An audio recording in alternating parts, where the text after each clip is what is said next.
এসময়ত এঠাইৰ পৰা আন ঠাইলৈ যাব লগা হ'ল। ঠিক সেই সময়তে টনটনৰ শব্দ। সকলোৱে হাঁহি হাঁহি ইজনে সিজনৰ ফালে চাই কয়, আহা, তাই ইয়াত আছে, হয় আহক। বাছ ষ্টেণ্ডত থিয় হৈ থকা সকলো মানুহ বাছত বহিবলৈ আৰম্ভ কৰে। কিছু মুহূৰ্তৰ পিছত বাছখন চলিবলৈ আৰম্ভ কৰে। তাৰ অলপ পিছত পিছফালৰ পৰা মাত এটা আহে, হেৰা, ৰ'বা ৰ'বা, বাছখন ৰখাওক ৰখাওক।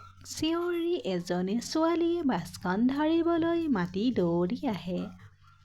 তাৰ পিছত হাত এখন তাইফালে আগবাঢ়ি যায়। ধৰি ৰাখি ছোৱালীজনীয়ে বাছত সোমাই খালী ছিট এখনত বহিল।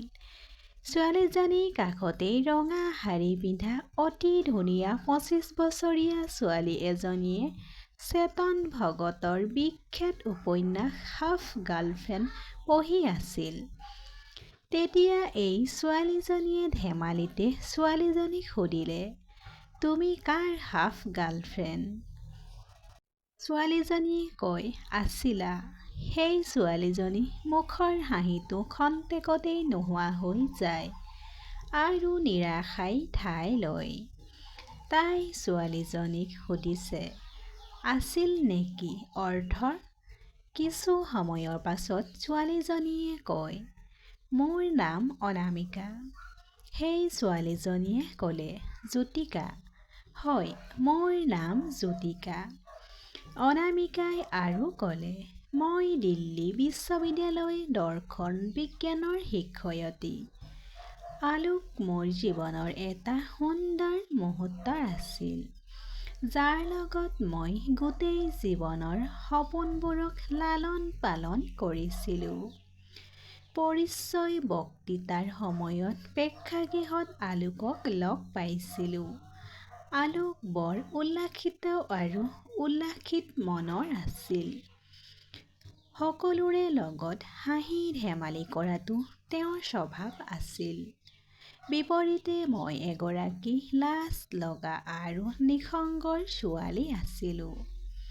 ধেমালি আৰু নাচি ফূৰ্তি কৰি ভাল নাপালোঁ।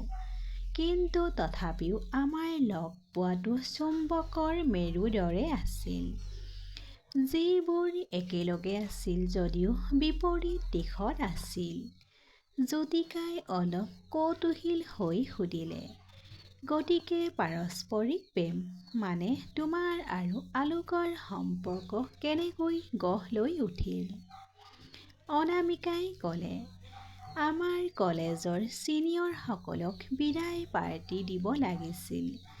কাৰণ এই আলোকক নিৰ্বাচিত কৰা হৈছিল আৰু মই তেওঁৰ সহায়ক আছিলোঁ। ইয়াৰ পৰাই আমাৰ ঘনিষ্ঠতা বাঢ়িবলৈ ধৰিলে আৰু আমি ইজনে সিজনৰ ওচৰলৈ আহিবলৈ ধৰিলোঁ। তাৰ পিছত লাহে লাহে আমি গম পোৱা নাছিলোঁ কেতিয়া আমি ইজনে সিজনৰ প্ৰেমত পৰিবলৈ আৰম্ভ কৰিছিলোঁ। কিন্তু আমাৰ সম্পৰ্ক গোটেই কলেজত এটা সাধাৰণ বিষয় হৈ পৰিছিল। তাৰ পিছত বলীউডৰ চিনেমাৰ দৰে আমি ইজনে সিজনৰ লগত সময় কটাবলৈ আৰম্ভ কৰিলোঁ। ইজনে সিজনৰ লগত চিনেমা চাই সন্ধিয়া পুৰণি দিল্লীৰ পুৰণি পাৰ্থা ধাবা গলিত ৰাতিৰ আহাৰ গ্ৰহণ কৰা। এই সকলোবোৰ। কিন্তু হয়তো আমাৰ সম্পৰ্ক কেৱল ইয়াতেই সীমাবদ্ধ আছিল। জ্যোতিকাই সুধিলে, সম্পৰ্কটোৰ বিষয়ে এতিয়ালৈকে একো বুজি পোৱা নাই।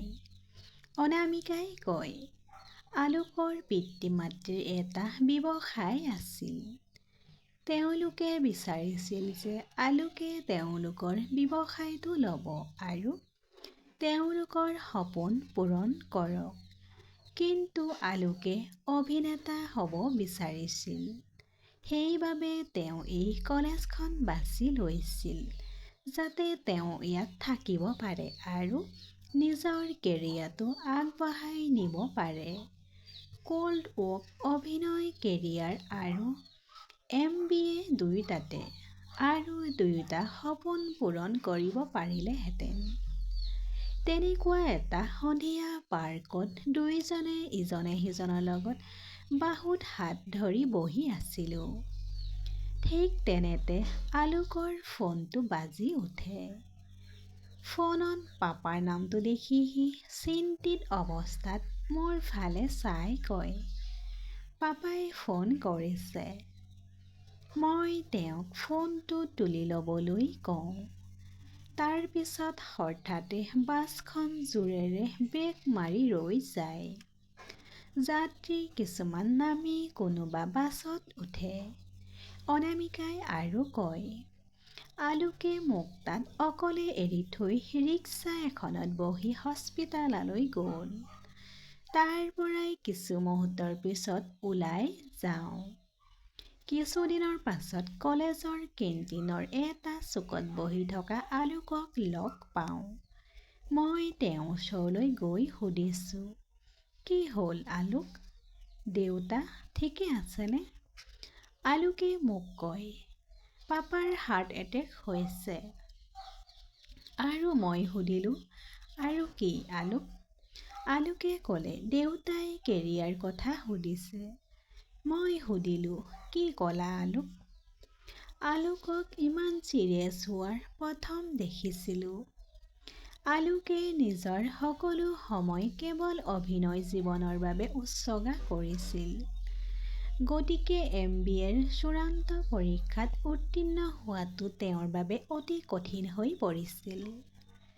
এফালে আলোক আৰু আনফালে নিজক।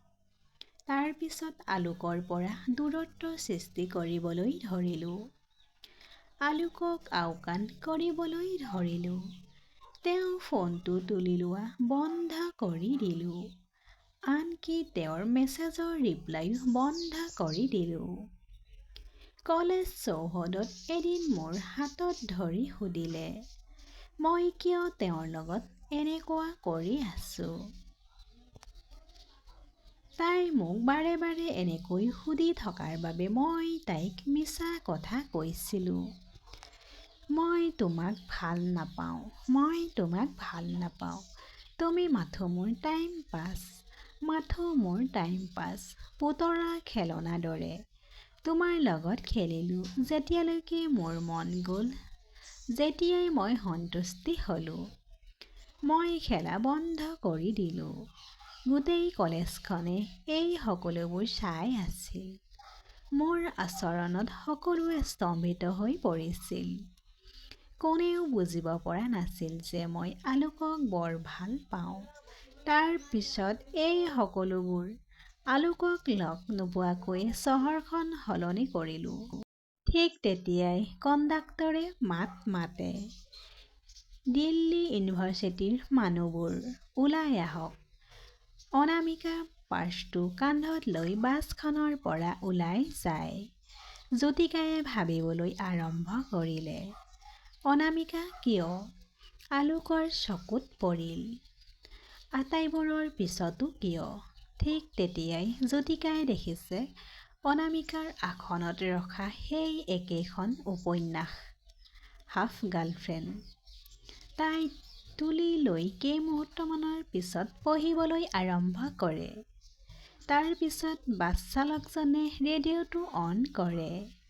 আৰু ইয়াৰ লগে লগে বাছখন গুচি যায়। এই বাছখনে ষ্টপেজত বহু প্ৰশ্ন এৰি